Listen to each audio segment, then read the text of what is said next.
어릴 때 만화책방 엄청나게 다녔죠. 그때 봤던 국산 만화들, 인천 부심을 부릴 수 있었던 짱, 12지 전사, 무술소년 꼬망, 마이러브, 파이트볼, 접지전사. 이건 대만 것. 안녕하세요, 아재비디오의 얄리입니다. 소년 챔프 발간 초창기 때부터 나름 간판급으로 인지도를 끌었고 단행본으로도 큰 사랑을 받았던, 하지만 현재는 미완인 작품, 한 번쯤은 다 들어보셨을 오늘 제가 준비한 작품, 바로 협객 붉은매입니다. 작품의 인기를 증명이라도 하듯 90년대에 이 작품을 극장판 애니메이션화하기에 이르게 되고 많은 시도와 투자가 이루어졌지만 다들 아시다시피 흥행은 완전 참패. 주제가도 DJ DOC가 불러서 살짝 이슈가 되기도 했지만 그럼 지금부터 헝그리 베스트 5 얼음별 대모험과 어깨를 나란히 했던 협객 붉은매의 스포일러 가득한 리뷰 지금 바로 시작합니다. 채널 고정.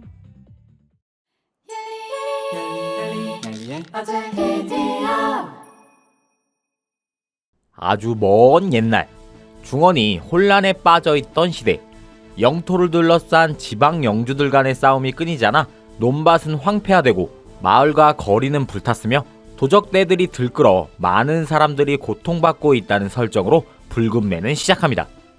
혼란을 틈타 황실을 점령하기 위해 동백꽃단이 조직한 비밀 살수 조직 오룡방, 이들은 마을을 공격합니다. 그리고 그 광경을 지켜보고 있는 이들의 일원 단용. 이게 아니야. 이건 약속이 틀려. 뭔가 착한 편에 서서 정의를 실천하는 인원으로 보이죠. 오룡방의 일원은 다음과 같습니다. 전투력 순위대로 일룡, 추룡, 묵룡, 화룡, 단룡. 이 중 묵룡과 단룡은 우애 깊은 형제였습니다. 전투에 제대로 임하지 않고 마을 사람들을 공격하지 않은 단룡을 제거하자는 이야기를 하는데요. 네 동생 단룡은 어리석게도 감히 나를 배반했다. 도저히 용서할 수 없는 일이지. 한 번만 용서해 주십시오, 단주님. 동생은 마음이 여려서 오룡방의 산수로는 적합치 않은 인물입니다. 형이었던 묵룡이 말을 듣지 않자 오룡방 멤버들은 묵룡에게 마령신단이라는 약을 강제로 먹여버립니다. 와, 흑화 무엇? 그로부터 3년 후, 악의 세력 동백꽃단주는 지난 3년 동안 세력을 확장해 중원을 통일하고 황실 강탈 계획을 차근차근 밟아가는 중입니다. 이 작품의 주인공 정천은 동네에서는 말썽꾸러기 청년으로 밝고 명랑한 캐릭터입니다. 이곳은 여사친 홍령이 운영하는 식당. 대머리 아저씨가 등장해 정천과 시비가 붙는데요. 야, 정말 지저분한 얼굴이군. 미안하지만 저쪽으로 좀 치워주세요. 만두만 떨어지니까. 응? 닥치지 못해. 정천! 어디선가 날라오는 고향만두. 소령령이 등장해 대머리 아저씨와 붙습니다.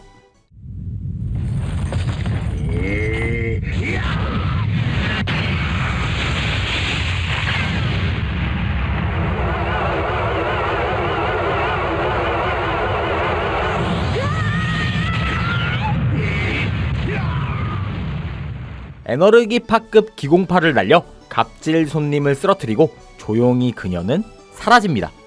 그 소란이 있음도 잠시 홍령에게 비보가 전달되는데요. 조금 떨어진 동네에서 기술세공직으로 일하던 아버지의 시체가 동네 강가에서 발견되었다는 소식. 슬퍼하는 홍령. 그 모습을 소령령이 지켜보고 있습니다. 아버지의 장례를 마치고 시리에 빠져있는 홍령과 정천, 그리고 그곳에 다시 소령령이 나타나 질문을 던집니다. 당신의 아버지는 혹시 세공직인이 아니었나요? 그래요. 솜씨 좋기로 유명한 분이었죠. 그런데 그건 왜? 사실은 최근 이 마을 저 마을에서 세공기술자가 실종되거나 살해되는 일이 종종 일어나고 있어요. 흑염단이라는 도둑대가 날뛰고 있어요. 도적대들은 사람을 죽여서 종종 강물에 버리거든요. 아마 홍령의 아버지 역시 그들의 습격에 의해 목숨을 잃었을 거라고 추측하는데요. 소령령은 현재 붉은매라는 영웅을 찾아 떠돌아다닌다고 합니다. 붉은매를 찾으러 가는 길에 함께하면 분명히 홍령의 아버지를 공격한 흑염단의 존재를 알 수 있을 것이라며 여정길에 함께하기로 합니다. 근데 아버지 장례가 방금 끝났는데 웃어?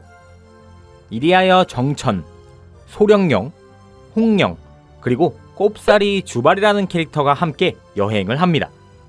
남자들이 잠든 사이에 나오는 서비스 씬. 빼헷. 소령령이 붉은매를 찾아다니는 이유는 다음과 같습니다. 지금으로부터 4년 전, 령령은 꽤나 이름난 무림의 고수였습니다. 자신의 실력을 너무 믿은 나머지 여러 고수들과의 대련을 붙었고 오룡방의 일원 중 한 명인 추룡과 붙게 되는데요. 결과는 참패. 그리고 그때 죽었다고 생각했던 그녀는 모든 걸 포기하고 목숨을 내어주려고 했었습니다. 하지만 긴 머리와 검은 망토를 아부끼면서 몸 전체를 검은 옷으로 뒤덮은 그 사람이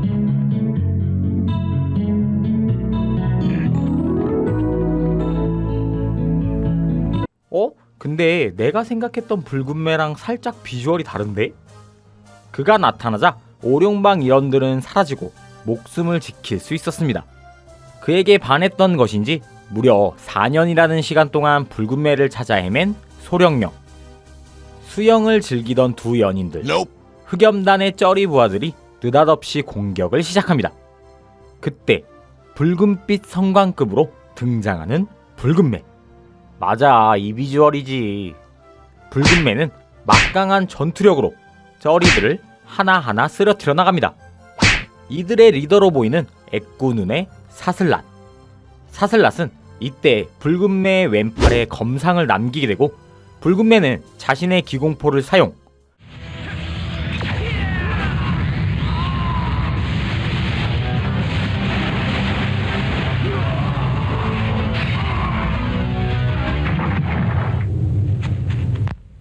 잠깐만! 붉은매! 다음날 아침, 정천의 왼팔에도 상처가 나 있네요.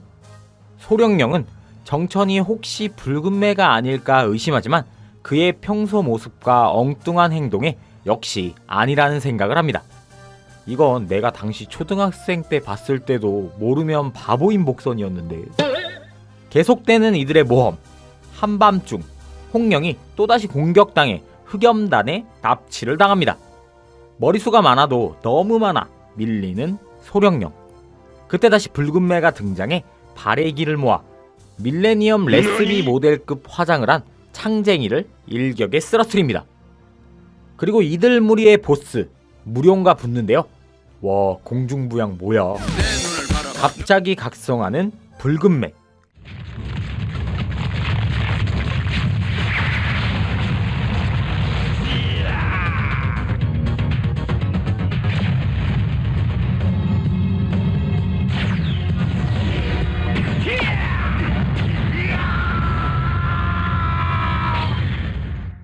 홍령을 구해내는 데는 성공. 이곳에서 홍령의 아버지를 죽음으로 내몬 킬러 류가 등장합니다. 그는 동백꽃단의 11형제 중 11서열의 서봉대감 밑에서 일하는 킬러였습니다. 서봉대감이 어떤 일을 꾸미고 있는지는 몰라도 각종 세공 기술자들을 잡아 무언가를 만들고 있고 또 문제가 생기면 살생을 하고 있는 상황. 홍령의 아버지 광명 역시 그들로부터 붙잡혀 있다가 도망쳐 죽임을 당한 것이라고 이야기합니다. 붉은매가 개겨보지만 류는 생각보다 막강해 이길 수 없었고 절벽 아래로 떨어집니다. 드디어 그 흑막을 드러내는 서봉. 이 녀석 역시 중원을 혼란시켜 천하를 얻고 싶어하는 캐릭터 중 하나입니다. 홍령은 앞에 있던 싸움으로 붙잡혀 감옥 신세. 이곳에서 서봉대감의 음모를 알게 됩니다. 어차피 죽을 목숨이니까 하나만 가르쳐주지. 사실은 말이야, 위조금화 원판을 만든 게 바로 너의 아버지였어. 그녀가 같은 운명을 맡게 되다니. 그렇게는 안 될걸? 괜찮아. 영영! 영영! 한편 절벽에서 떨어져 몸을 회복하고 있던 붉은매. 잠시 시간은 과거로 오룡방의 정책에 불만을 가지고 있던 정천은 보스에게 반기를 들고 개겼고 그로 인해 다른 멤버들에게 공격을 받았습니다. 형 묵룡은 동생을 구하기 위해 동생이 도망칠 수 있는 시간을 마련해주고 도망갈 때 붉은매 가면을 선물로 줍니다. 거기에 붉은매 인수인계까지. 잠에서 깨어난 붉은매는 왜인지 모르지만 그 순간 다시 한 번 더 각성합니다. 따로 수련을 한 것 같지 않았지만 누워만 있었는데 파워업. 오룡방 멤버들의 저지를 받고 다시 한번 위기에 처하는 소령령. 그때 파워업한 붉은매가 등장하고 전투가 시작됩니다.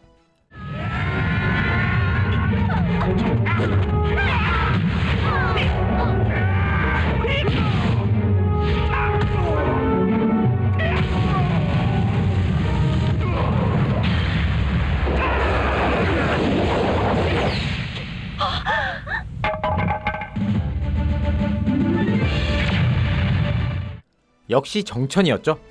하지만 소령령이 찾아 헤맨 붉은매의 정체는 정천이 아니라 그의 형이었던 묵룡.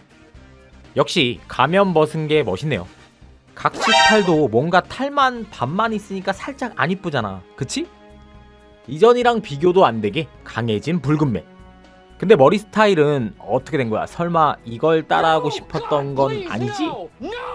정천은 삼총사를 전부 쓰러뜨리고 서봉대감을 쓰러뜨리기 위해 돌진합니다. 근데 싸우는 씬 이렇게 대충 처리하기 있냐?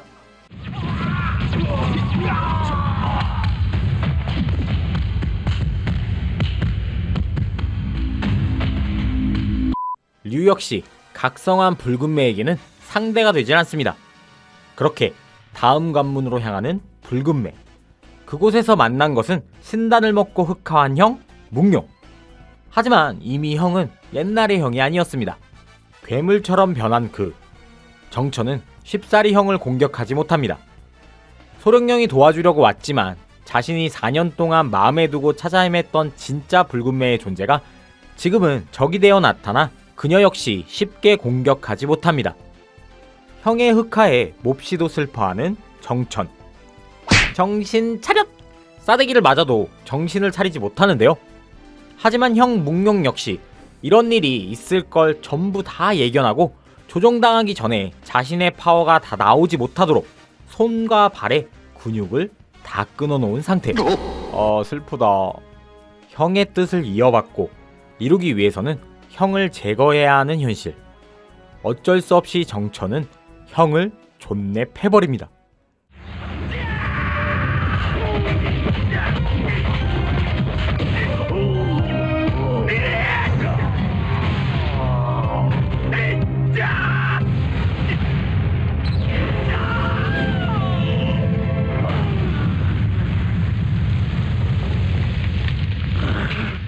빡친 맘에 한 번 더 초각성을 하는 붉은매.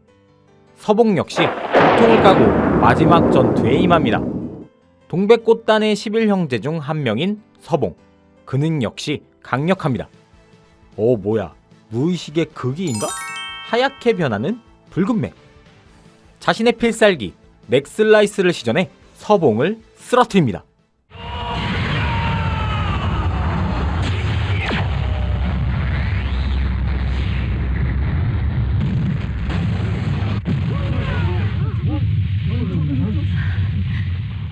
모든 싸움이 마무리되고 길을 떠나는 정천. 정의를 위해 중원을 정화시키겠다는 큰 목표를 세웁니다. 두 여인도 남겨둔 채 길을 떠나는 정천 붉은매. 그리고 이놈 단령, 이것은 네가 이겼다고 생각하면 큰 오산이다. 아무리 발버둥 쳐도 결국 내 손아귀에서 빠져나갈 수 없다는 것을 뼈저리게 느끼게 될 테니까.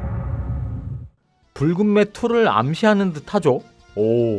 하지만 그로부터 20년이 흘렀지만 아직도 후속작은 나오지 않고 있긴 아쉽긴 하네요. 나왔으면 좋았을걸 아닌가? 이렇게 붉은매 극장판 애니메이션은 정천의 첫 번째 이야기 서봉편을 마무리하며 엔딩을 맞이하게 됩니다. 주식하시는 분들이라면 누구나 알고 있는 현 대원미디어 구대원동화가 제작해 당시 큰 화제가 되었던 혁객 붉은매는 한국 자체의 기술력으로 작화나 액션씬이 상당한 수준에 올라왔다라는 평가를 받은 나름 국산 명작 중 명작인 작품입니다. 하지만 흥행면에서는 쓰디쓴 참패를 맛봤으며 어린이들이 보기에는 다소 어려운 설정이나 만화책을 보지 않았던 사람들에게도 그 내용이 다소 어려움을 느낄 수 있어서 조금은 불친절했다고 생각이 듭니다. 전투씬 같은 경우에도 우리가 잘 알고 있는 드래곤볼에서 모티브를 따와 많은 부분을 차용했으며 썸네일에서도 보셨다시피 일단 포스터부터 만화책도 이 애니메이션 편으로 만들어진 서봉편까지는 꽤나 인기를 많이 끌었지만 뒤로 가면 갈수록 스토리는 안드로메다의 느린 전개까지 여러 방면에서 아쉬운 작품입니다. 국산 RPG 게임들이 쏟아져 나오던 시절 요런 게임도 출시했었는데 이건 좀 기억하시는 분들이 많을 거예요. 이건 나도 재미가 없어. 제가 오늘 준비한 영상은 여기까지입니다. 얄리 아재 비디오는 여러분들의 구독, 좋아요로 만들어지고 있습니다. 영상이 유익하셨으면 구독, 좋아요를, 영상이 유익하지 않았다면 싫어요를 분명히 눌러주세요. 저는 다음 영상으로 찾아오도록 하겠습니다. 그럼 지금까지 얄리 아재 비디오 얄리였습니다.